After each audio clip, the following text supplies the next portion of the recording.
Bonjour et bienvenue dans cette nouvelle vidéo d'expatitude.tv dans laquelle nous allons vous donner 7 bonnes raisons d'aller vivre en Espagne.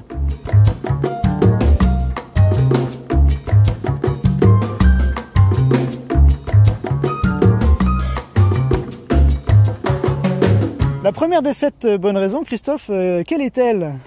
Eh bien, la première raison, c'est avant tout la proximité par rapport à la France, puisque l'Espagne et donc Murcia, nous sommes ici. C'est l'Europe, la monnaie est la même partout, donc c'est assez simple. Et surtout, en cas de retour en France, eh bien, c'est très simple, puisque c'est tout proche. Même en voiture, on peut rentrer. Et ça, c'est bien. Enfin, quand on a une voiture. Oui, c'est mieux. La deuxième des bonnes raisons, je vais la dire parce que moi, elle me concerne, même si j'ai quelques difficultés, on va dire encore, eh bien c'est la langue. Il se trouve que l'espagnol, pour nous les Français, est une des langues les plus faciles à apprendre, parce que c'est une langue latine. Alors j'ai un peu de mal, peut-être parce que j'ai généralement du mal avec les langues. En plus, on dit que les Français sont parmi les peuples qui ont le plus de difficultés à apprendre des langues étrangères. Je ne sais pas. Si j'avais dû apprendre le chinois, j'aurais vraiment galéré, je pense. Et là, je parle pas encore couramment, loin de là, mais je commence quand même à me débrouiller, à avoir un vocabulaire de base. Donc, la langue pour les Français, l'espagnol, c'est vraiment une des langues les plus simples à apprendre. Je valide. J'ai rien d'autre à dire. La troisième des bonnes raisons, Christophe. Est-ce que tu t'en rappelles? Non. Eh ben, c'est le bon accueil. Ah, d'accord. En fait, les Espagnols sont des gens très accueillants, très chaleureux, et donc même si c'est pas toujours évident de rencontrer des gens, à la base, ils restent quand même très accueillants.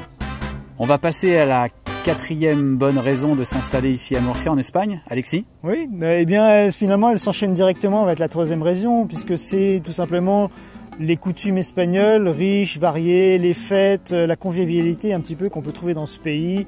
Quelle que soit la région où on va se déplacer, il y aura des coutumes un peu différentes et on risque pas de s'ennuyer en venant s'installer en Espagne. La cinquième des bonnes raisons... Il enchaîne direct. Est-ce que j'ai oublié quelque chose? T'as pas parlé de la nourriture. Ah oui, c'est vrai que effectivement. Et donc c'est assez riche malgré tout. Ils aiment beaucoup le système de petits apéritifs dînatoires, style tapas, etc.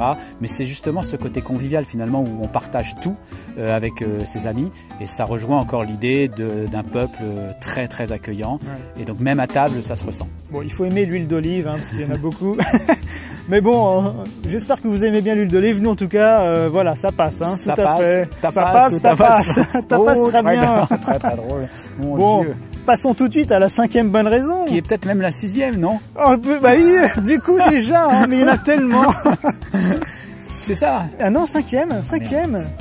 Passons tout de suite à la cinquième bonne raison.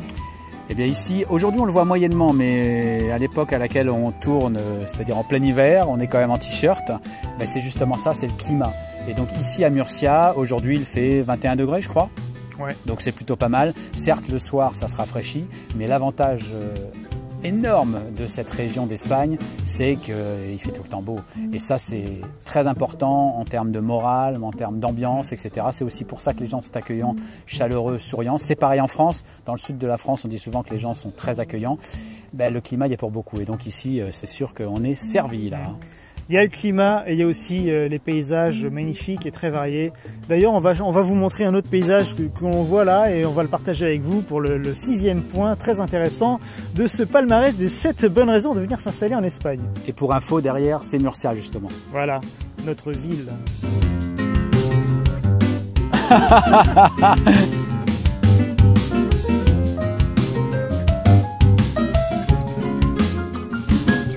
Vous voyez, question vue, qu'on vous disait à l'instant, ce n'est qu'un exemple, mais c'est magnifique, il y a des vignes, il y a, je ne sais pas ce que c'est. Un monastère, je pense. C'est superbe. Et là, c'est à 10 minutes en voiture, même pas du centre-ville. Il y a une petite montagne, on monte, on est à peut-être 250-300 mètres d'altitude. Oui, maximum. Et voilà.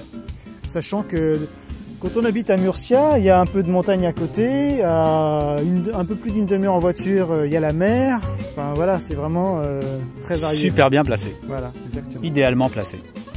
Sur ces bonnes paroles, je pense que nous pouvons passer au sixième point, la sixième bonne raison de venir s'installer en Espagne. Qui est... On verra ça après la pub. Qui qui est, pour être sérieux, la sécurité dans le pays. Il se trouve que l'Espagne est l'un des pays les plus sûrs, en tout cas en Europe. Alors évidemment, comme dans toute grande ville, il ne faut pas aller n'importe où. Il y a certains quartiers toujours qui sont un petit peu limites. Mais nous, depuis qu'on est arrivé, on a vraiment on s'est vraiment toujours senti en sécurité. D'ailleurs, même une des personnes qu'on a interviewées dans une des vidéos précédentes qui travaille à l'Office du tourisme l'avait souligné, le fait qu'on pouvait sortir à 9h, 10h, 11h du soir et qu'on se sentait toujours en parfaite sécurité dans la ville. Alors, je crois que tu avais une petite anecdote malgré tout. Oui. Même si on se sent en sécurité partout, il faut quand même faire attention comme partout. Moi, j'ai une anecdote avec mon téléphone portable qui attire toujours pas mal de gens, même ici en l'occurrence. Et c'est vrai que j'ai eu une anecdote un jour où je me suis senti plus que suivi par des gens qui étaient plus qu'intéressés par mon téléphone. Ça s'est très bien terminé. On n'a pas été boire un verre, quand même pas. Mais finalement, après s'être croisé 2-3 fois avec des regards un peu spéciaux, tout va bien. Mais ça, c'est comme partout en fait en l'occurrence. Donc oui, on est en sécurité. Maintenant, il ne faut pas faire n'importe quoi.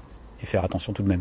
Voilà. Il y a une statistique qui disait que, je sais plus, à Barcelone, il y avait, enfin je vais pas dire de bêtises, mais il y avait nettement moins de retours d'expériences d'agression qu'à Paris, par exemple. Et pour le 7e et dernier point, Christophe.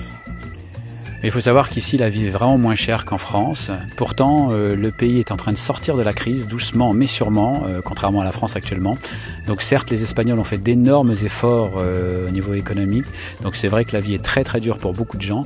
Maintenant, il s'avère que la vie pour nous, Français, elle reste beaucoup moins chère.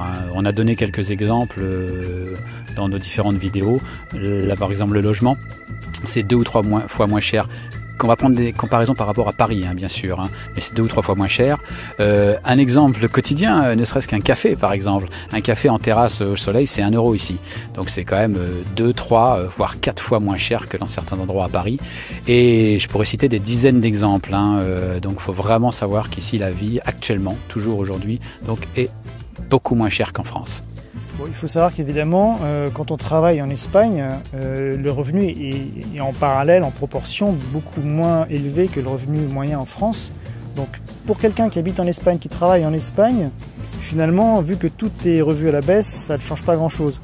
Maintenant, si on arrive à débarquer en Espagne et à continuer à travailler par exemple avec des clients français, là ça change complètement.